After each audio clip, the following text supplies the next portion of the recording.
اس کے جواب میں حابیل نے اس سے کہا کہ اگر تمہاری قربانی قبول نہیں ہوئی تو اس میں میرا کیا قصور ہے، بلکہ تمہیں تو یہ کرنا چاہیے تھا کہ پرہیزگاری کی راہ اختیار کرتے، اس صورت میں شاید تمہاری قربانی قبول ہو جاتی، اور اگر تم مجھے مارنے پر ہی تلے ہو تو میرا قطعاً ایسا کوئی ارادہ نہیں، میں بہرحال اس معاملے میں تم پر ہاتھ نہیں اٹھاؤں گا کیونکہ میں اسے بہت بڑا ظلم سمجھتا ہوں۔ قابیل حسد کی آگ میں جل رہا تھا، اس پر اس نصیحت کا کوئی اثر نہ ہوا۔ اس وقت تو قابیل وہاں سے چلا گیا، لیکن وہ حابیل کو مارنے کی تدبیر کرنے لگا۔ شیطان لعین جو ابتدا سے انسان کا دشمن ہے، اس نے قابیل کو قتل کرنے کی راہ دکھائی۔ اس نے ایک پرندہ کو پکڑا اور اس کا سر ایک پتھر پر رکھ کر دوسرے پتھر سے کچل دیا۔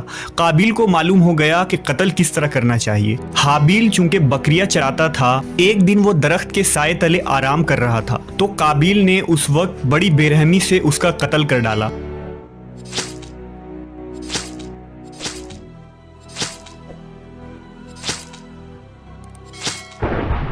جب قابیل نے حابیل کو قتل کر دیا تو اس کی عقل زائل ہو گئی، سمجھنے کی صلاحیت ختم ہو گئی۔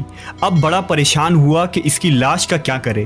اس طرح چھوڑنے میں یہ خطرہ تھا کہ درندے اس کی لاش کو کھا جائیں گے، تو وہ اپنے بھائی کی لاش کو بوری میں ڈال کر پھرتا رہا، یہاں تک کہ لاش بدبودار ہو گئی۔ لاش کو چھپانے کا کوئی طریقہ بھی اسے نہیں آ رہا تھا۔ بڑا پریشان ہوا کہ کروں تو کیا کروں۔ تب اللہ تعالیٰ نے 2 کوے بھیجے۔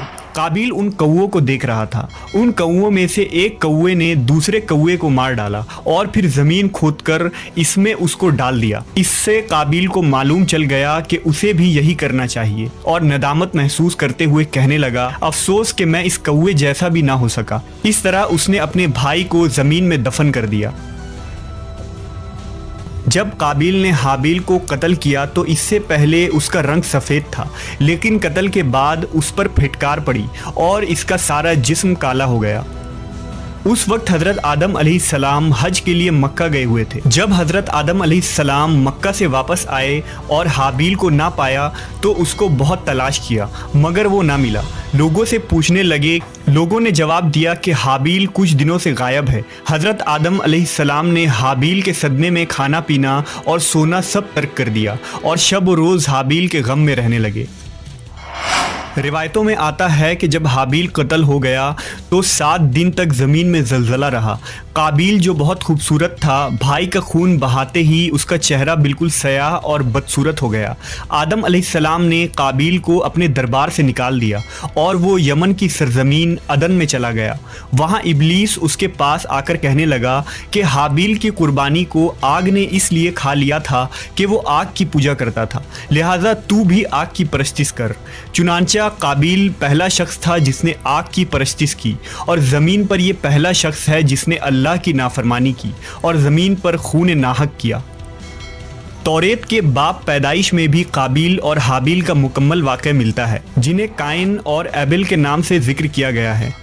توریت مقدس کے باب پیدائش میں اس واقعے کا ذکر اس طرح آیا ہے، چند روز کے بعد یوں ہوا کہ قائن اپنے کھیت کے پھل کا ہدیہ خداوند کے واسطے لایا، اور حابیل بھی اپنی بھیڑ بکریوں کے کچھ پہلوٹھے بچوں کا ہدیہ لایا، اور خداوند نے حابیل کو اور اس کے ہدیے کو منظور کیا، پر قائن کو اور اس کے ہدیہ کو منظور نہ کیا۔ اس لیے قائن نہایت ہی غضبناک ہوا اور اس کا منہ بگڑ گیا، اور قائن نے اپنے بھائی حابیل کو کچھ کہا، اور جب وہ دونوں کھیت میں تھے تو یوں ہوا کہ قائن نے اپنے بھائی حابیل پر حملہ کیا اور اسے قتل کر ڈالا۔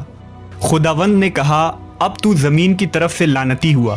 تب قائن نے خداوند سے کہا کہ میری سزا برداشت سے باہر ہے، دیکھ آج تو نے مجھے روئے زمین سے نکال دیا ہے، اور میں تیرے حضور سے روپوش ہو جاؤں گا اور زمین پر خانہ خراب اور آوارہ رہوں گا، اور ایسا ہوگا کہ جو کوئی مجھے پائے گا قتل کر ڈالے گا۔ سو قائن خداوند کے حضور سے نکل گیا اور عدن کے مشرق کی طرف نود کے علاقے میں جا بسا۔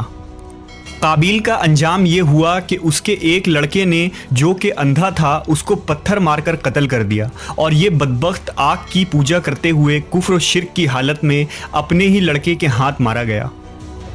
حدیث میں آتا ہے کہ نبی صلی اللہ علیہ وسلم نے فرمایا کہ زمین پر قیامت تک جو بھی خون ناحق ہوگا اس کے عذاب کا ایک حصہ بوجھ اور گناہ قابیل پر بھی ہوتا ہے، کیونکہ اس نے سب سے پہلے قتل کا طریقہ ایجاد کیا تھا۔